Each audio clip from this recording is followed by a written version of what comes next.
As my title slide said, the title of it is called The Spirit of Columbus, Civil War Memory in the Fountain City, 1865 to 1880. The title comes from a movie that has now been lost called The Spirit of Columbus, 1865-1915, which premiered on the 50th anniversary of the Battle of Columbus at the Springer Opera House.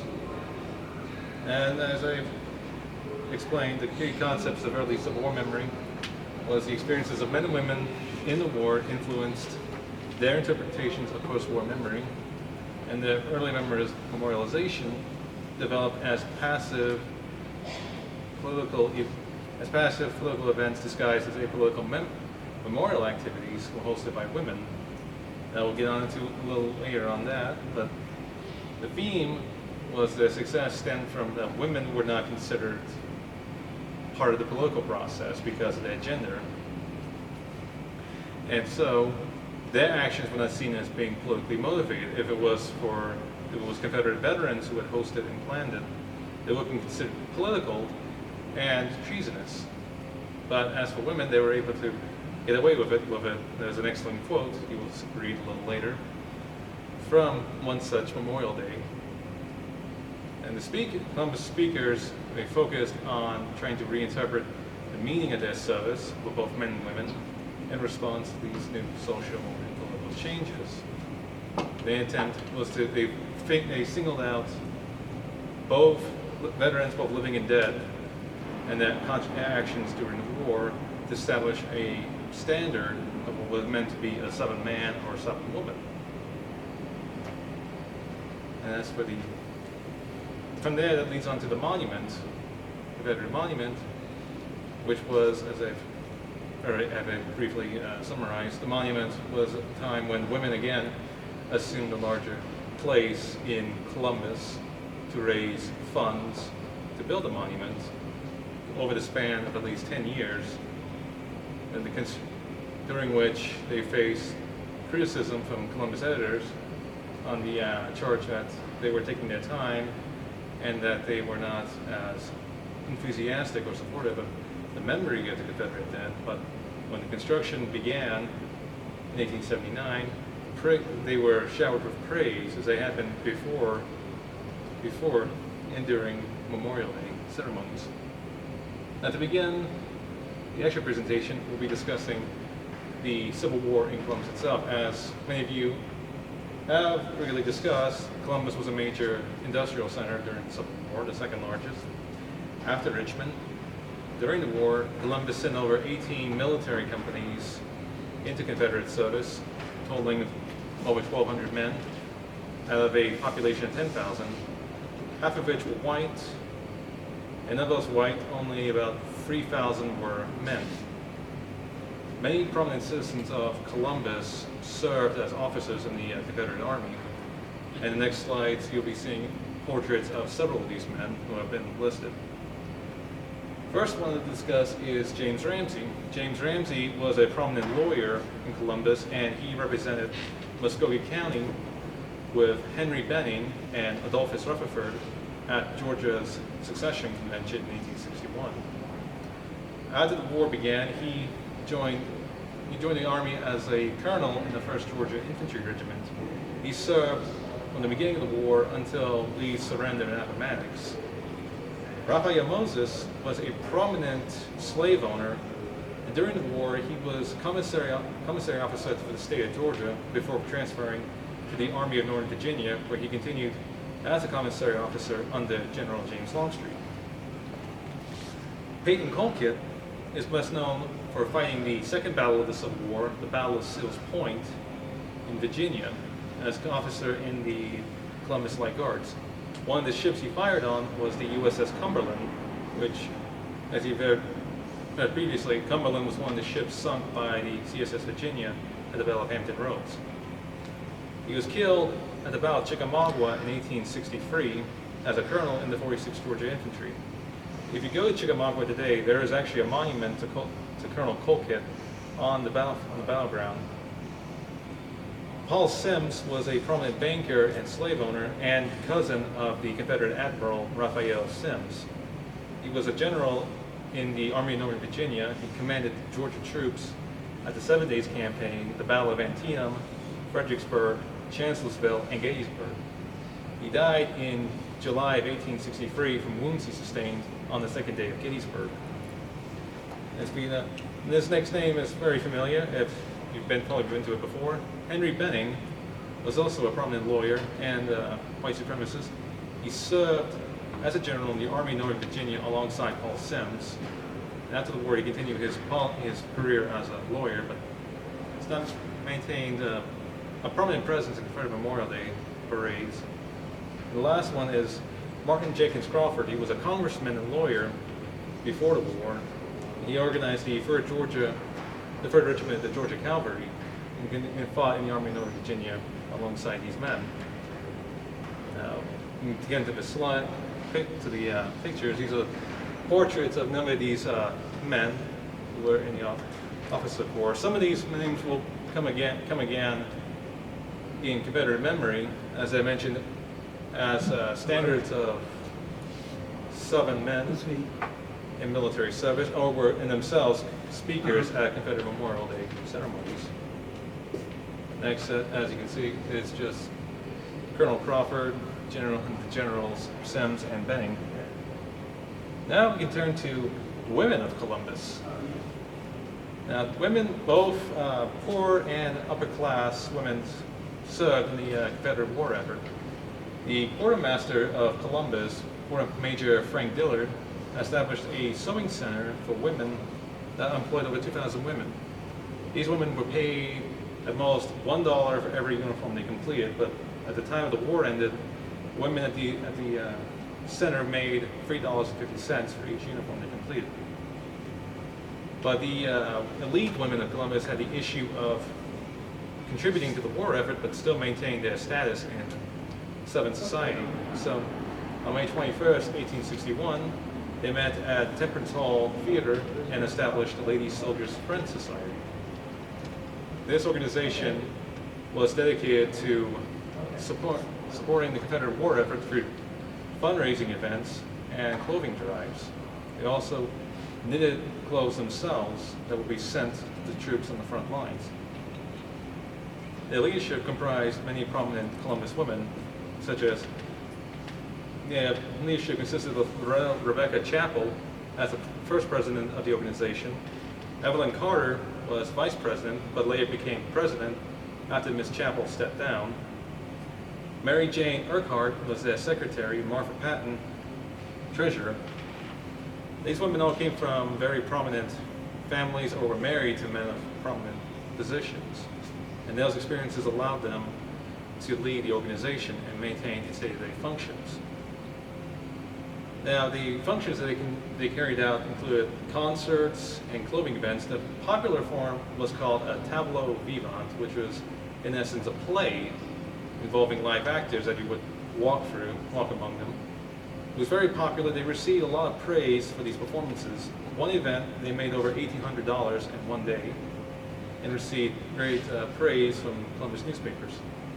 They also supported soldiers by acting as army nurses. Because Columbus is so far from the front lines, it was a good site for field army hospitals. So in 1862, they established what was known as the Soldiers' Home, located on the corner of Broadway and 9th Street today. They provided the furniture, the beds, and they supplied a lot of the medicine and food with these nurses. There was even an account from Augustus McLaughlin reporting out of the destruction of the CSS Chattahoochee when the wounded were brought to Columbus. For treatment. He reported that he could not stand the sight of many of the wounded sailors, but the women were dutifully tending them. Their service even included, famously, the Ladies' Defender. If you've been to the government center, you've seen the plaque describing its history. Now, the brass and bronze used to make the cannon came from the donations by the Society. They advertised in the paper to donate all bronze and brass that anybody had to be melted down to cannons. Their efforts allowed the society to collect over enough brass and bronze to make 80 cannons, including the Ladies' Defender. The next slides you'll be seeing the portraits of these women themselves that I've just described. But women's service was also a double-edged sword, because during the war, as the elites, they did not suffer as badly as the lower income women. In 1863, there was the famous bread riots throughout the South, including here in Columbus. 63 lower-class women marched through Broadway and raided shops searching for food and other goods. They made demands to the governor for relief aid, or else they would continue the riot.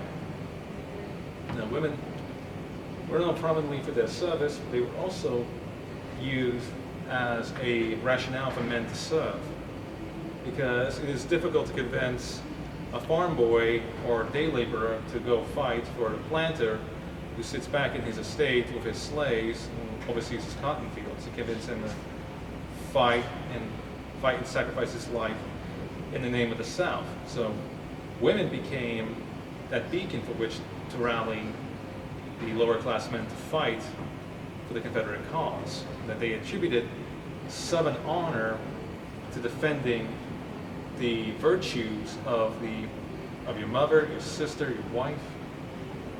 By fighting for them, you are also fulfilling the prerogative of defending your home and winning independence of the South. But now the experiences of Southern women also came to play in the post-war years, as now the South has lost the war. Men are faced with the stigma of defeat, and many have basically lost everything, their homes. Columbus was, of course, attacked April 16, 1865. The damage was mostly limited to the textile mills, the ironworks, and trains. So most of the shops and businesses were actually able to recover pretty quick. But they still faced the stigma of the defeat and the early Union occupation, which lasted until 1868. And this time came about Confederate Memorial Day, a new Southern tradition built entirely to reinterpret the meaning of the Southern War effort, which eventually became known as the Lost Cause of the South. Here in Columbus, we see that it actually evolves over time, and primarily in response to developments in the Union occupation. Now, in its early years, the women in the Columbus were able to assume a larger role because their actions were not seen as politically motivated because of their gender, and so men were able to use women to reinterpret the war effort under the guise of what became known as the Ladies' Memorial Association. These associations appeared not only here, but in numerous cities and towns across the South. They were all from the same aid societies that women had formed during the war, even include many of the same membership. As I've said before, Evelyn Carter, who was president of the Soldiers' Friends Society during the Civil War, became president of the Ladies' Memorial Association in 1866, and she remained president up until the organization became the United Daughters Confederacy, and she held that position until her death in the 1890s. Now the Ladies Memorial Association, or LMA for short, was formed in early March of 1866, and one of the first most prominent acts, if you've ever read Gardner Bellware's The Genesis of the Memorial Day Holiday, Mary Ann Williams, whose photo I showed a little earlier, wrote the letter that appeared in Columbus newspapers and the South. Williams encouraged other aid associations to post a day where they would remember the Confederate dead and place flowers on their graves. Now, in the official historiography of the United Daughters Confederacy here in Columbus, which was named also after Elizabeth Rutherford Ellis, the formation occurred out of the blue when Elizabeth Ellis came back to Columbus to visit a friend and worked to clean the graves on her own free will, and she and several other members discussed among themselves and formed a society. But my research has shown that they were pushed into forming the organization by Columbus newspapers, who pushed for women to go out to the cemetery and clean the graves since November of 1865. They finally began to organize their efforts, and mainly in response to these articles.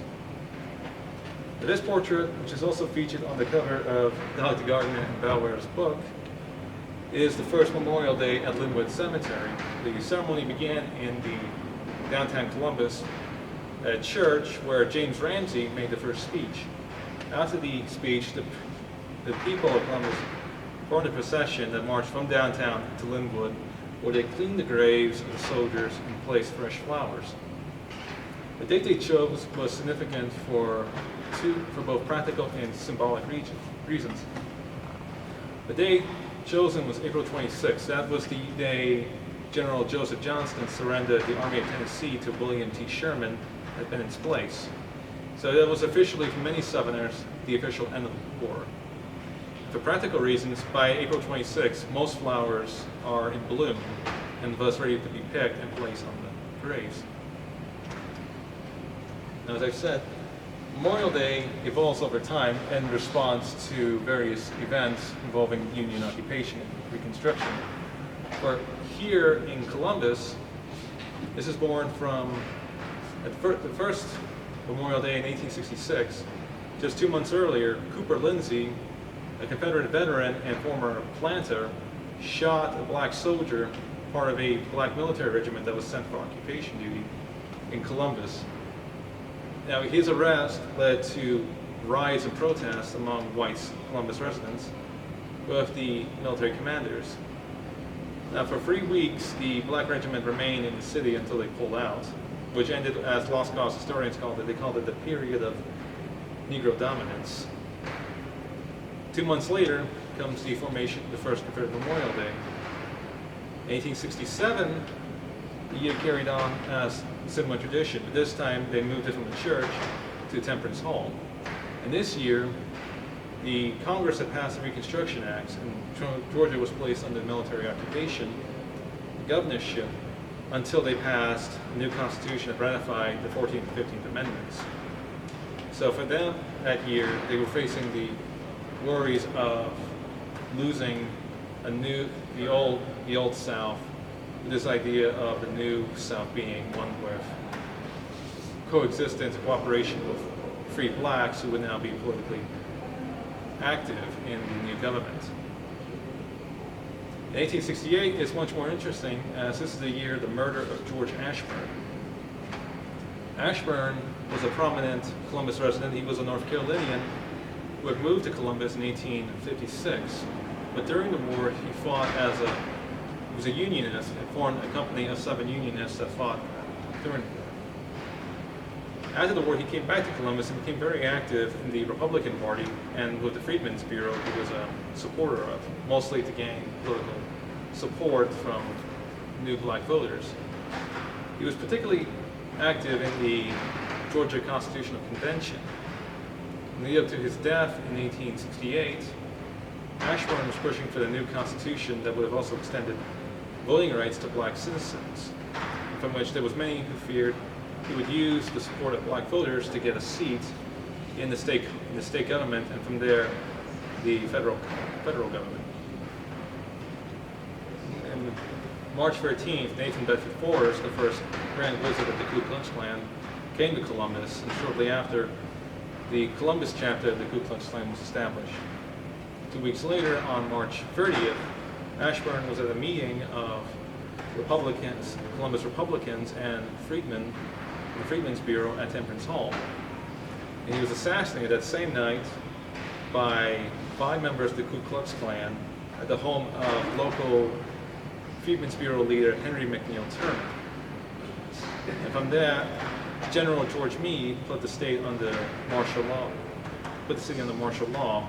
and so Confederate Memorial Day that year was held with the understanding that they would now Union troops patrolling the streets, keeping everything close eye. As you see, this is a well-known lithograph of George Ashburn's murder. You see 5 prominent Columbus men all took part in the murders. They were arrested and brought to Atlanta for trial in Fort McPherson. The trial concluded with no convictions, as the state ratified the new Constitution, and thus military rule ended. Now, within the catalyst, George Ashburn's murder formed the catalyst of the events in 1868's Confederate Memorial Day.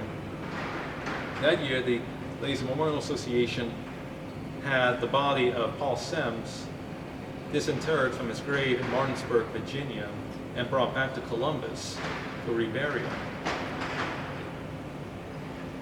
His body returned to Columbus on April 23rd in a laden state for 3 days until Confederate Memorial Day. And he was given, on that day, he was given a full military burial, which featured a lot of Confederate iconography. Veterans who had served under Semmes stood guard over his coffin as he was draped with the state flag, including a portrait of him in Confederate military dress. After the initial ceremony in the church, he was given a full procession from the church to Lynwood Cemetery over a half a mile long, which included veterans of the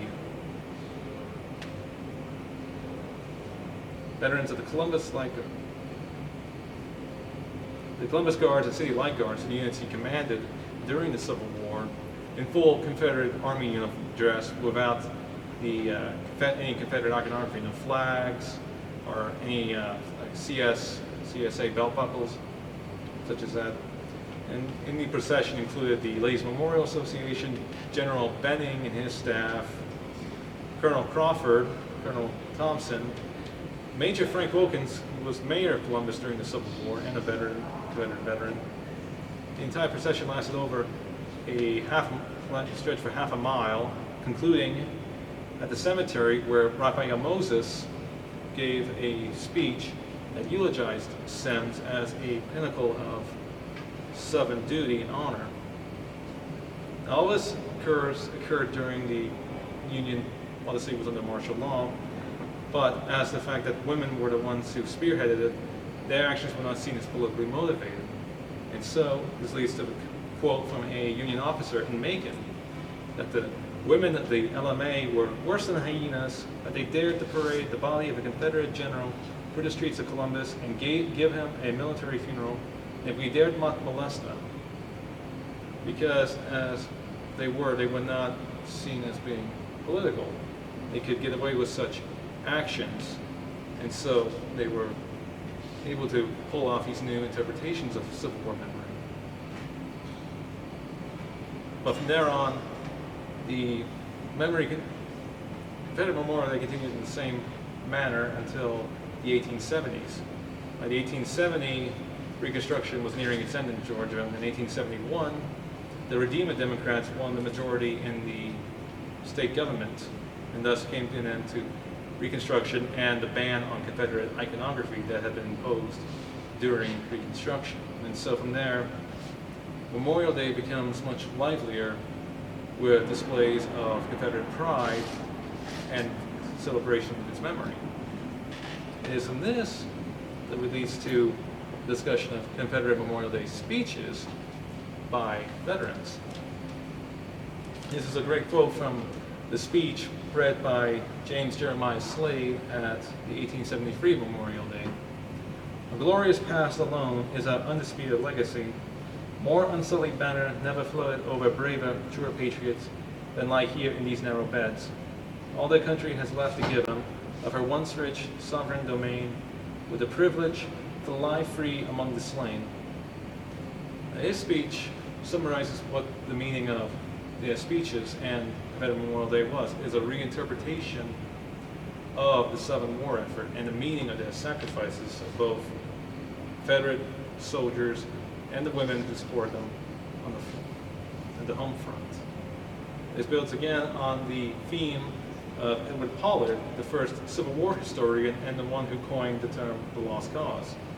In his book, The Lost Cause, A New Southern History of the War of the Confederates, he encouraged former Confederates to foster in the hearts of our children the memories of a century of political and mental triumph, and to preserve the heroism and endurance of their cause. In this theme, speakers at every Memorial Day in Columbus highlighted the contributions and actions of Confederate veterans, living and dead, as the new historical narratives that exploited their actions, such as Peyton Colquitt was regularly discussed as the Christian soldier, was highlighted as the Christian soldier for his heroism both on the fire during the Battle of Sewell's Point and other campaigns. At Sewell's Point, he was best known for jumping over the defenses to clean sand out of the barrels of one of the cannons while the gunboats were firing on it. For the women, they were focusing on their status as the epitome of Southern virtues at a time when now those attributes were now coming under attack by the new realities of the post-war period, where both elite women and men relied on slave labor to maintain their lifestyles. And now that slavery was gone, they still sought to ingrain in the minds of people that yes, it is gone, but they are still who they were before the war, and they challenge any attempts by Union authorities to create a new society based on the creation of the Reconstruction Acts. Now, as these speeches focus on their attributes, they also came down to the importance of a Confederate monument, which served as a stone representation of those same virtues. Now, the first call for a Confederate monument here in Columbus began in 1866, when the editors of the Daily Columbus Inquirer suggested they collect money from small subscriptions to build a monument that would be a handsome, imposing column bearing the names of all of our fallen soldiers. Well, he suggested the monument could be built in no amount of time, money could be raised quickly and efficiently. That was not the case, as the city was still under martial law, and the Lanes Memorial Association had made clear they were open to a monument, but they were now focused instead on building headboards for the soldiers in the grave in the cemetery. Now, the Columbus Daily Sun also published an article March 10th for that year, just a few days before Marion Williams' letter from Confederate Memorial Day, detailing his plan to raise $5,000 to $6,000 for a monument that would be placed on Broadway with the names of all the city's nearly 300 dead. Well, none of these proposals carried out anywhere. There were several monuments built in Lynwood Cemetery by 1868. The Columbus Guards placed a floral monument for their fallen members, and carried the name of Paul Semmes, their commander during the war, for the 1867 Memorial Day. In 1868, they completed a temporary wooden monument, which consisted of a hexagonal shape that included a gold-painted dome that had the name of Paul Semmes. On each arch, the 6 arches, with the name of a Columbus colonel, and inscribed on the pillars themselves the names of the city's military dead. Well, these were impressive monuments. They were still made of wood and they were not permanent. The real focus from 1869 onward was to create a permanent stone marble monument, which comes to 1869. In 1869, the city of Griffin, the town of Griffin, Georgia, unveiled its own Confederate monument in its cemetery. This one was made of granite and marble. And the Columbus editors were impressed by it and suggested push for the women of the association to begin raising funds to build a similar monument to Columbus's military dead. And so, beginning in 1869, all the way until 1879, they began fundraising efforts. These were ranging in scale from small, simple donation boxes like the ones over in front of the museum's entrance, and to large public festivals such as the River Blast that was just held here this weekend. In 1876, they had the steamboat, the Julius St. Clair, take attendant participants on the river cruise to Osweechee, Alabama, where they would enjoy food and drink and live music for about most of the day. Although on that day they probably lost more than $25 out of the event, but it was still a success. The last major fundraising event they held was in 1878 here in downtown Columbus at the barracks of the Columbus Guards. This memorial festival raised most of the funds, but also saw the issue of where they would build the Confederate Monument. This leads you to the map of downtown Columbus that shows the locations in consideration. Since the 1870s, various newspapers have been arguing where the monument should be built. And this map is a modern map of Columbus, but it shows where each of these spots were. The star right here is Salisbury Park, where the monument is currently located. The dots represent various intersections and other areas that were prominent spots in the city. Mott's Green, which is currently Columbus's thesis campus, the intersections of Broad and Randolph, the intersection of Randolph and St. Clair, and two proposed park sites to build the monument just adjacent to Lynwood Cemetery, Monumental Park and Prospect Park. Each of these, they have supporters and detractors have different reasons where the monument should be on one spot over the other. For Monumental Park, for the parks, Monumental and Prospect Park, they argued it would be a perfect site over the city's railroad lines when the trains pass through Columbus, as people would see the monument hovering over at the top of the cityscape. But they also said it could be a great addition to the city, a brand new park with a monument standing center of the park. And the road intersections, such as Broad and Randolph, which is currently today's Broadway and 12th Street, it would be a perfect spot because it was the area of major business, and it would be a very busy road, and people would regularly see it. But the detractors said that that all the foot travel and horses, there would be a lot of dust and dirt building on the monument, and you could not actually go to see the monument because of all that foot traffic.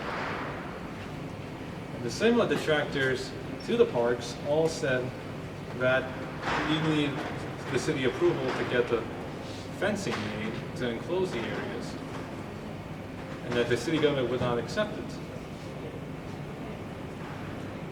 But that's where Prospect Park, north of Lynwood, was seen as a good solution because the supporters said they would build a wooden fence instead of an iron fence that was meant for Monumental Park, and that all of the work to clean up the monument, Prospect Park, will be done by volunteers. Well, Monumental Park was moved as one of the candidates, and that's where Salisbury Park is brought in. Supporters switch their focus to Prospect Park, and we switched to Salisbury Park, which was named for Colonel William Salisbury, a Confederate veteran and member of the city council, who was a supporter of the parks. In 1878, just before the Memorial Festival and the vote, Colonel Salisbury was murdered, and his funeral drew over 5,000 people just on the eve of the vote. But sure enough, the day of the monument vote, the voting occurred over the span of 2 days and was open to everybody as long as you paid 10 cents. So in the span of 2 days, if you were a wealthy Columbus resident and you wanted it at Salisbury Park or Mott's Green, you could pay, if you had the money, you could vote as many times as you wanted.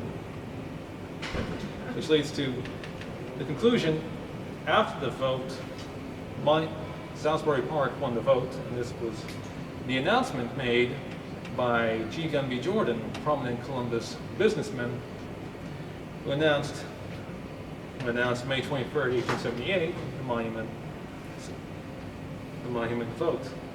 It is therefore determined that the monument is to be located at Salisbury Park, and the result is highly pleasing to me. Although what slight influence I had was given to another place, I can but feel gratified the monument has been located among such generous and patriotic citizens. With such friends, it can but be expected that its surrounds will be beautified, and the splendid location be, as it should be, the fitting exponent of the memory of him whose name it bears. Columbus's best and most liberal citizen, a man whose proudest ornament was pure integrity, whose success added to the bounds of his generosity. So, from there, the monument's construction began in earnest. As I've said before, women were criticized for not being able to get much progress in raising money for the monument, but now, as construction began in 1879, it switched to praise for the women of the LMA in creating the monument. There were two ceremonies during the construction process. The first was the foundation ceremony, and then the cornerstone ceremony. The foundation ceremony on April 1st, 1879, the papers suggested that the women be allowed to place the first stones for the monument, and then so they did. Each of the officers and members of the LMA placed a brick in memory of the Confederate dead and specific veterans and former members who had since passed away during those years. The cornerstone ceremony, occurring 2 weeks later on April 14th, featured the Grand Master of the Grand Lodge of Georgia of the Freemason Society here in the state, principally came to lay the cornerstone of the full Masonic tradition. The principal architect, Lionel Levi, who later made a speech in Columbus in 1880, called the monument the embodiment of a holier idea, the crystallization in chaste, proud marble of a nation's life, its hope, its faith, its hope, its illustrious deeds. Success following him, the Grand Master Mobley of the Grand Lodge of Columbus declared, assured the women of Columbus, the people shall ever thank, honor, and love the blessed ladies who have toiled long and faithfully to complete this holy work. We will soon behold with pride and gratitude its lofty shaft printing pointing to the skies. In these instances, they assured the women of the LMA that their work in Confederate memory would be long remembered even after they passed on. So from there came the monument was intended to be completed before Memorial Day in 1879. Various delays with the granite base postponed its completion until after Memorial Day. But a temporary floral monument was made and placed on the spot of the monument. It was during this year that the governor of Georgia, Alfred Colquitt, the brother of the Columbus veteran, the Columbus hero soldier Peyton Colquitt, made the speech. It was originally intended that Jefferson Davis, president of the Confederacy, would make the speech himself, but he could not due to scheduling conflicts. But he did send a letter to the Columbus Press thanking them and praising again the women of the LMA for their service to the memory of the Confederate dead. At the ceremony, Governor Colquitt called the monument as the prophecy and assurance that the great cause of self-government was the main issue of the war, not just slavery. His speech particularly continued to focus the idea of the lost cause, to reinterpret the meaning of the Civil War as a war for self-government, not the preservation of slavery, and state as we all come to normally attribute the Southern cause. As Colquitt concluded his speech, continue his speech, as he called the monument, it will tell us in a still small voice that shall thrill what sense of honor may be left, that we have dishonored God in the abuse and neglect of great opportunities, degrade human nature by our lack of manhood, and show to the world that we have been unworthy of your companionship and your love. This was again in response to the significance of the women's work to build the monument, that again, they will be remembered as patrons of Southern memory and the reinterpretation of the war.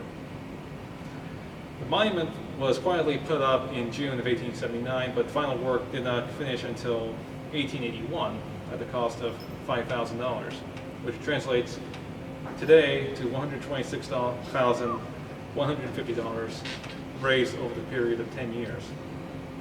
Its final design they chose has a granite base that's 9 feet square, with a marble shaft of a port from Italy about 30 feet tall, with a funerary urn, and is still in Salisbury Park today.